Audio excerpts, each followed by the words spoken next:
Bismillahirrahmanirrahim. Assalamualaikum warahmatullahi wabarakatuh. Now, we'll talk about the teachers' challenges in using technologies.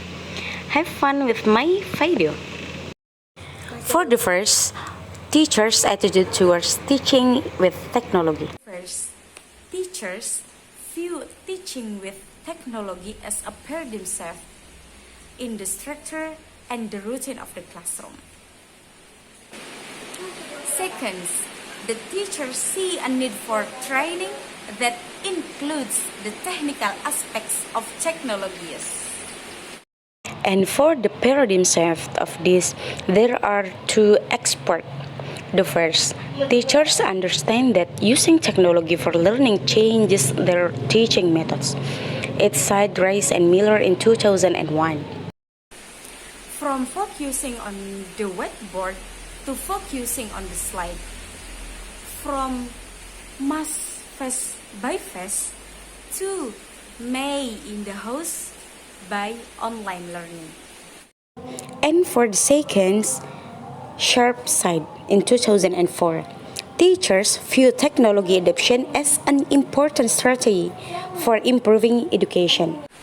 Now, technology is booming, not only in the country, but in the village too.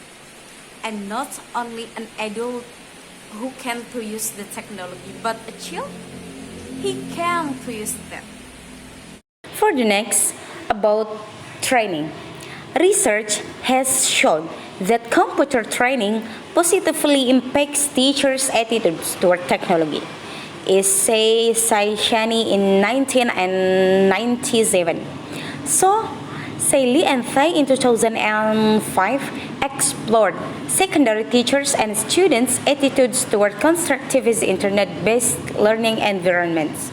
So the next about teaching challenge in using ECT. Several studies argue that the use of new technologies in the classroom is essential for providing opportunities for students to learn to operate in an information age. In a growing age now, the students must be know what are the technologies and how does it work so that he should be competent in their environment. For the next is about the lack of training. Official training regarding ECT integration in teaching and learning never been conducted to the teachers. It makes them feel clueless about how to integrate ECT in proper way. It means that the teachers have the insufficient or haven't enough source to get information and knowledge about how ECT used in teaching.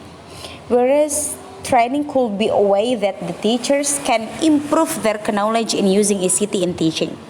Meanwhile, many teachers don't receive any training or workshop on how to integrate ECT in English language teaching. They are not even provided by the government. So, lack of the appropriate software. This part, there are two experts to this. Lack of appropriate software discourages the integration of ECT in learning. It's say in Gupta's and Yildirim's research in 2009, they claimed lack of software is one of the barriers in integrating ECT in teaching and learning process. So the second that Bullock 2004, one of the main barriers of integrating ECT into teaching and learning process is lack of appropriate software. So the next, there's the lack of competence. Is say Newhouse in 2002. He says, found that many teachers lack the knowledge and skills to use computers and were not enthusiastic about the changes and integration of supplementary learning associated with bringing computers into their teaching practice. Yeah, maybe we feel that. Furthermore, if the teacher says all, they will make much reason to doesn't want to not use that technology, to not understand it. They better to use the method when they learning. even though it's a different age, it's a different time. So the next about the lack of appropriate material. According to Sicilia in 2005, the most common challenge reported by all the teachers was the lack of time they had to plan technology lessons, explore the different internet sites, or look at various aspects of educational software. Teachers take much more time to design projects that include the use of new ECT than to prepare traditional lessons. Yeah, it's need more time to understand all situation. Okay, for the next, we'll continue into new chapter about mobile assist language learning or MOL.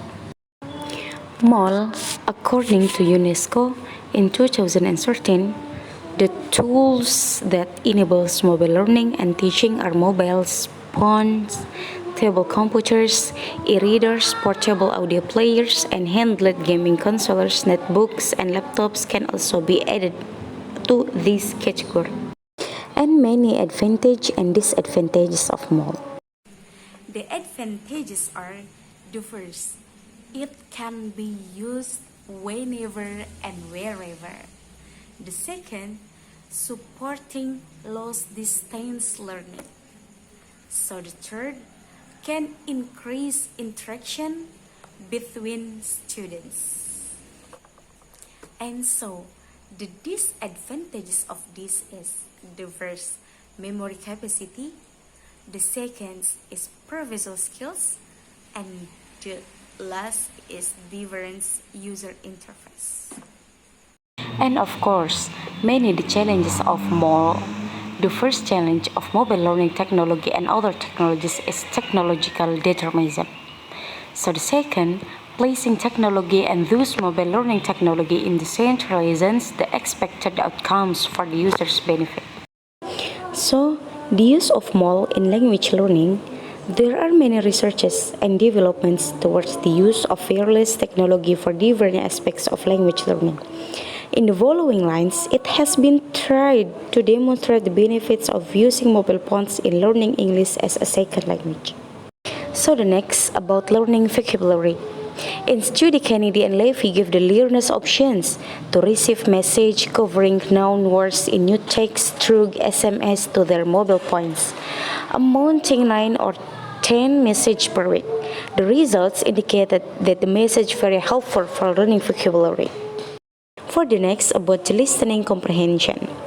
Huang and Sun designed system composing of two subsystems, a multimedia materials website that uploaded and maintained video materials, and a set of multimedia English listening exercises on the mobile phone for the learners to repeat exercise in English listening in a ubiquitous listening environment.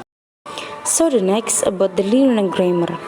Grammatical points can be learned through a specifically designed program installed on mobile device, in which grammatical rules are tough.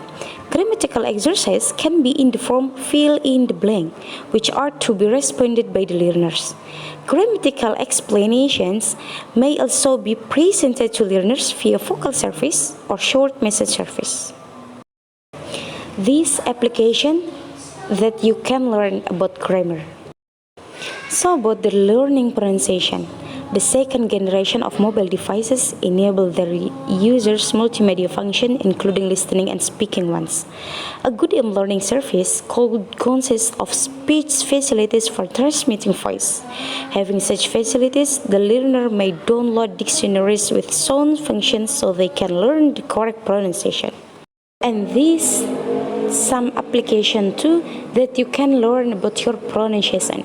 It's clearly or not, or it can be read it or not. Learning reading comprehension. Chen and Thu attempt to present a personalized intelligent mobile learning system known as PIM. To promote the reading abilities of English news, the PIM system would automatically discover and retrieve and count vocabularies of individual learners from the reading English news articles. Okay, maybe just it from me. Apologies me for much mistakes in my presentation. And last, wassalamualaikum warahmatullahi wabarakatuh.